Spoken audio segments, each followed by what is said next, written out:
दंगों की बात पर।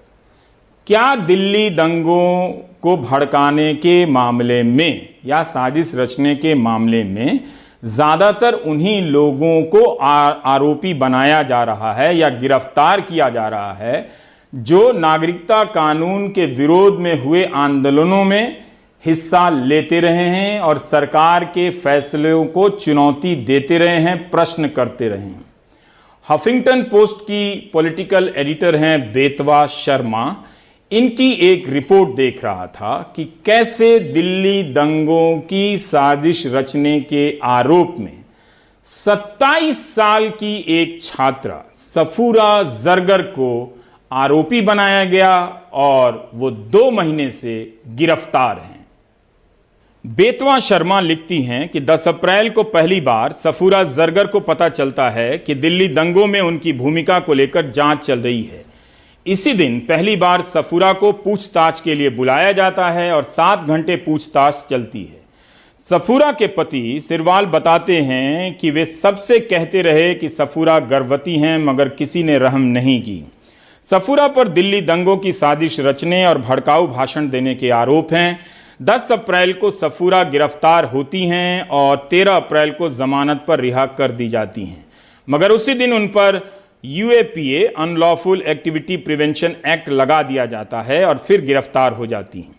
सफूरा के वकील ने इस रिपोर्ट में कहा है कि उनके फोन रिकॉर्ड से पता चलता है कि वे चांद बाग की तरफ से गुजरी थीं, मगर उन्होंने वहां कोई भाषण नहीं दिया था।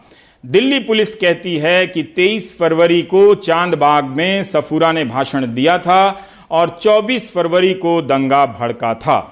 सफूरा जरगर जामिया कोऑर्डिनेशन कमेटी से जुड़ी थीं। जीसस एंड मेरी की छात्रा रही सफूरा जामिया से समाजशास्त्र में एमफिल कर रही हैं। उनके टीचर कहते हैं कि वे A+ स्टूडेंट हैं। उनकी गिरफ्तारी के बाद ट्विटर पर उनके गर्भवती होने को लेकर जिस तरह की अनर्गल बातें की गईं उसके बारे में क्या ही बताएं। हमारा समाज नारी को देवी की तरह पूछता है। खामखा इस सच्चाई को जानकर आप दुखी हो जाएंगे। सफूरा के साथ उमर खालिद पर भी आरोप लगे हैं। 10 अप्रैल से सफूरा जेल में हैं। वो गर्भवती हैं, इसलिए कई तरह की जटिलता आ गई है। उनके गर्भ को खतरा हो सकता है। आपको याद होगा जामिया में जब प्रदर्शन चल रहे थे तब 2 लोग गोली चलाने आए थे। उन पर यूएपीए जैसी धारा नहीं लगी जो आतंक के मामले में अक्सर लगती है।